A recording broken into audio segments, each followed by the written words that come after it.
Oh, birds!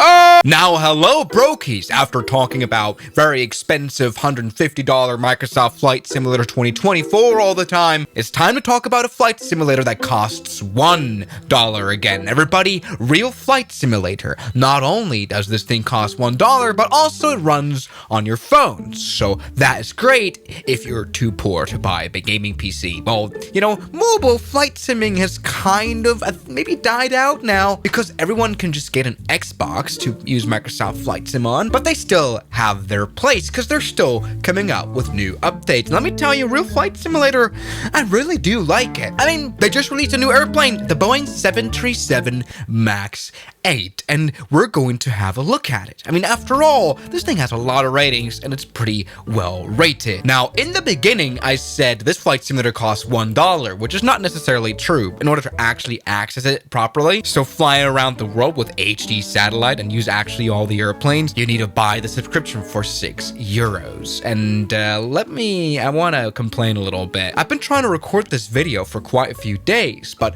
Real Flight Simulator has this weird internal issue that if you have played the Real Flight Simulator on a different device on your iCloud account, you can't play it on your new one. And so I'd had this for 3 days and had to reach out to the stupid AI support to somehow use Real Flight Simulator. This is actually stupid, and there's people telling about it in the ratings. There's even people asking on forums. Subscription already active on another device. That never works. You have to reach out to support. It's absolutely stupid. Yeah, the Real Flight Sim subscription service is pretty broken, so I had to write a very mad email, and they now fixed it. Anyway, aside from the airplanes itself, I feel like Real Flight Simulator knows that trying to control a multi-ton airliner from just a phone just can never be super realistic, but they add other things that I really like. Years ago, they started adding pilots, and you can actually customize that.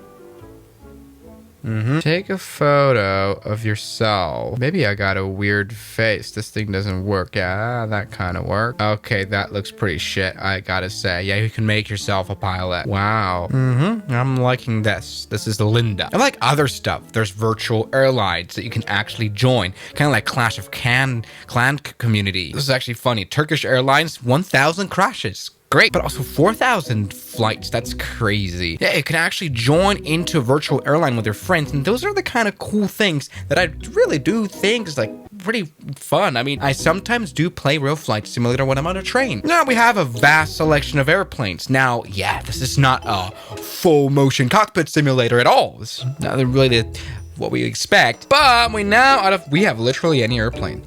Literally. Yeah, it's a little ridiculous. They even have like planes like the Tupolev Tu-154 and a lot of the Western airplanes, but also, of course, now their most recent one, the 737 MAX, where we can see what are they up to now? What are the standards now? They even have the 100 737. That's actually insane. Okay, so this is the 737 MAX 8. There are different liveries to it. And this is interesting. This is the only flight sim for mobile that lets people upload custom livery. They can even do Emirates USA. Okay, you know, this is the kind of cool things that I like to see. People uploaded 2,500 A330 liveries. Can you imagine that? Please let there be a Swisser 011. No. Yes, the A320 has some. Look at that, Swiss. We were here for a very different mission. 737 MAX 8, let's go and use Ryanair. Now, this right here is the flight planner. This plane game works worldwide. Now, we only have a few HD airports around the world. Actually, quite a few. This would be enough. Let's go ahead and actually just load into like a classic. Because after all, like St. Barth is added in. Let's go ahead and add that. Which doesn't, it won't let us spawn into a gate, probably because it's too small. Let's then use Princess Juliana International. We can enter a destination airport as well, but we're not going to fly to Las Vegas anyway, so I don't care. Let's go and start a flight. All right, tap to calibrate.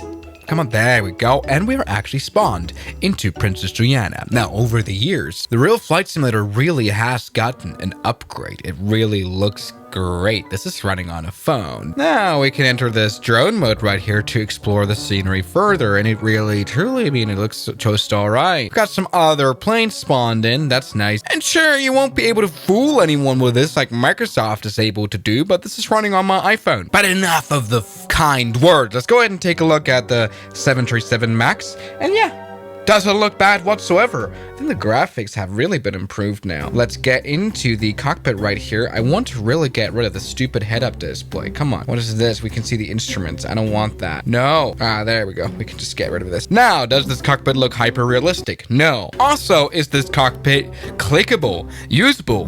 No. But also the question is, this is a tiny little iPhone. Do you really want to have to use all these buttons? Anyway, from here we can get all these things here connected up. Like, for example, a ground power unit. Look at that. Yep, that is now connected up with a cable. And we've got the ACU coming up with just the air start unit, I think. Yeah, so that provides bleed air to our airplane. That's actually ridiculous that that's in here. Let's go ahead and get rid of it because we can also get like de-icing or anti-icing vehicles. We can maybe even open the door. Yes.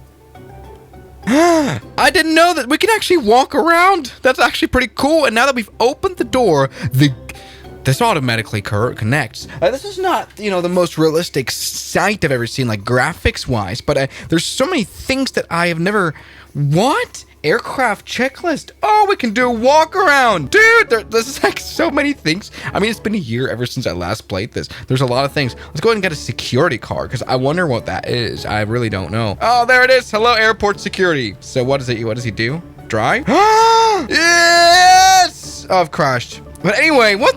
This is actually so fun. And this is one of these things. I mean, this is not a realistic driving experience. It's way too fast of a car. But like, this is funny because like no other flight sim I've seen ever does this. Anyway, return to aircraft is what we want to do. That is the ground mode. I've never actually seen that before. We could, for example, board our passengers. That boards very quickly. Let's do that. Let's go ahead and close the doors again. Wow, this moves very quickly. Now, let's talk about actually getting this airplane on. We have to go to the aircraft systems. Turn on the battery, which doesn't do anything yet. Oh, it does. Oh, come on, real flight sim. You've just ruined it all. This is trying to be a 737 MAX cockpit, but all they've done is make the screens bigger and fit the normal instruments of a 737-800 into this. This is not at all how a 737 MAX looks. That's actually like semi-disappointing. Let's go and put the APU on. This is interesting. This cockpit why? This overhead panel doesn't have an APU switch and it all quickly turns on. Yeah, like that. Hello, lady. Now it's time to call pushbacks because we can start our engine after all. And it's coming. It's coming fast. I like that they have like the ground vehicle mode. I've never seen this before. This is good. Let's go ahead and put yep, there we go. Pushback. Move it. Yes, beautiful. We can turn on, I think, the engines as well. So let's go ahead and do that. Engine number 2, start out. Engine number 1, we can maybe turn that on at the same time too, and we can see spinach in the engines. Now, the sounds, like the startup sound, is not necessarily super realistic, I admit. This is fine. Let's go ahead and finish pushback. There we go. And the cockpit instrument of the engines, it doesn't exist. No, we are not able to see how the engines are doing, which is very unrealistic. What a shame they botched the cockpit up this much. Let's go ahead and use the rudder now to steer this airplane. Turn on all the all the lights. Yes, sir. Look at us being able to turn on and off the dome lights as well as cabin lights. That's really cool. All right, where can move? I don't see anything. Help! Oh, no. No. What the hell? Dude, no. What? Oh, we still have the pushback tug attached, so we crashed it. Great! Either way, nope, this flight simulator will not teach you how to fly an airplane properly. I have to say, also this flight sim doesn't show you how St. Bartholomew looks because it doesn't look like that. Also, it won't be able to teach you that this airplane should actually have reverse thrust. This should work. Hello? No, we're just stuck. We can give full power though. Oh, now it worked for a second. All right, let's go full power into the 737. See how this airplane takes off. Now, of course, we have live instruments, sort of realistic. Yeah, all it's good. We've got 80 knots announcement, and let's take off.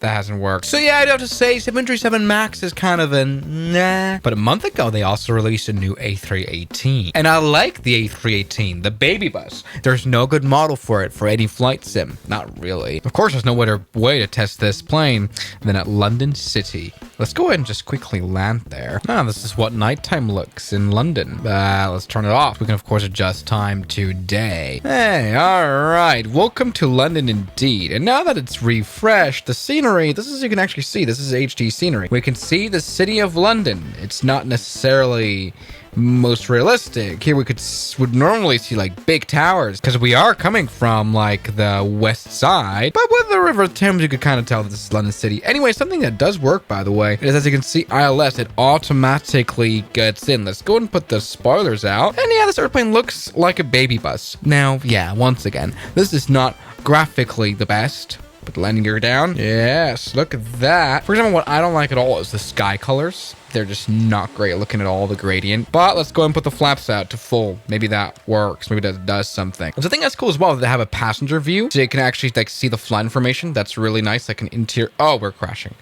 Oh, we're done. But they have like an interior view. There we go. Window. Oh my God.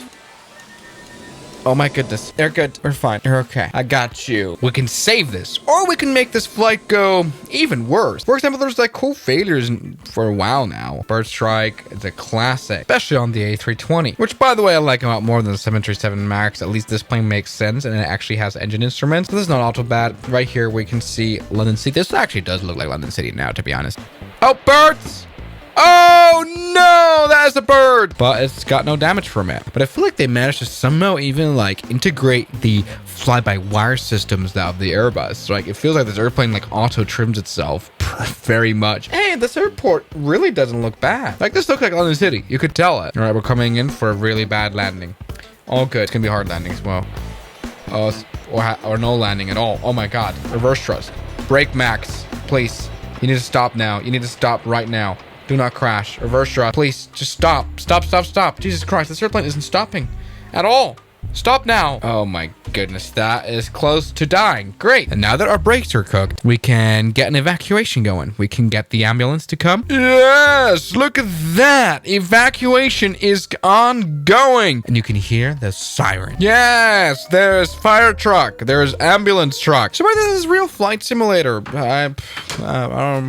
It's a cool game. Maybe it's not necessarily a simulator for training purposes, though. Especially not the 737 MAX with the poor displays.